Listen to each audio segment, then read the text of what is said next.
पैदाइश उसका दूसरा बाब और उसकी पहली आयत से आखिरी आयत यानी 25वीं आयत। सो आसमान और ज़मीन और उनके कुल लश्कर का बनाना ख़त्म हुआ और खुदा ने अपने काम को जिसे वो करता था 7वें दिन ख़त्म किया और अपने सारे काम से जिसे वो कर रहा था 7वें दिन फारिग हुआ। और खुदा ने 7वें दिन को बरकत दी और उसे मुकद्दस ठहराया क्योंकि उसमें खुदा सारी कायनात से जिसे उसने पैदा किया और बनाया फारिग हुआ। यह है आसमान और ज़मीन की पैदाइश जब वो खल्क हुए, जिस दिन खुदा ने ज़मीन और आसमान को बनाया। और ज़मीन पर अब तक खेत का कोई पौधा न था और न मैदान की कोई सब्जी अब तक उगी थी, क्योंकि खुदा ने ज़मीन पर पानी नहीं बरसाया था और न ज़मीन जोतने को कोई इंसान था, बल्कि ज़मीन से कुहर उठती थी और तमाम रूए ज़मीन को सैराब करती थी। और खुदा ने ज़मीन की मिट्टी से इंसान को बनाया और उसके नथनों में जिंदगी का दम फूंका तो इंसान जीती जान हुआ। और खुदा ने मशरिक की तरफ अदन में एक बाग लगाया और इंसान को जिसे उसने बनाया था वहाँ रखा। और खुदा ने हर दरख्त को जो देखने में खुशनुमा और खाने के लिए अच्छा था ज़मीन से उगाया और बाग के बीच में हयात का दरख्त और नेकोबत की पहचान का दरख्त भी लगाया। और अदन से एक दरिया बाग के सैराब करने को निकला और वहां से 4 नदियों में तकसीम हुआ।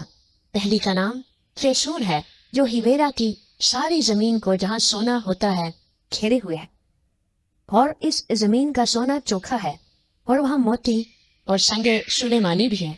और दूसरी नदी का नाम जेहून है जो कूश की सारी जमीन को घेरे हुए है।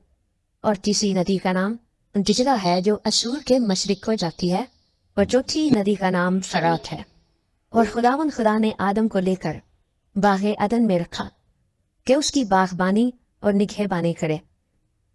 और खुदा ने आदम को हुक्म दिया और कहा कि तू बाग के हर दरख्त का फल बेरोक टोक खा सकता है, लेकिन नेकोबत की पहचान के दरख्त का कभी ना खाना, क्योंकि जिस रोज तूने उसमें से खाया तू मरा।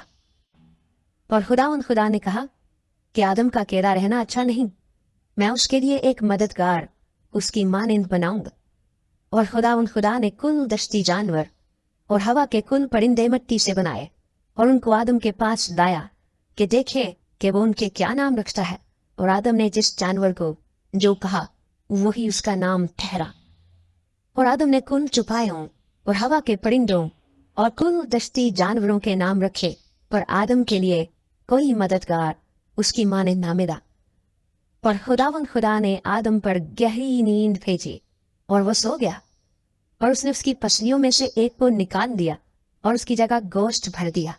और खुदा उस पसली से जो उसने आदम में से निकाली थी एक औरत बनाकर उसे आदम के पास लाया।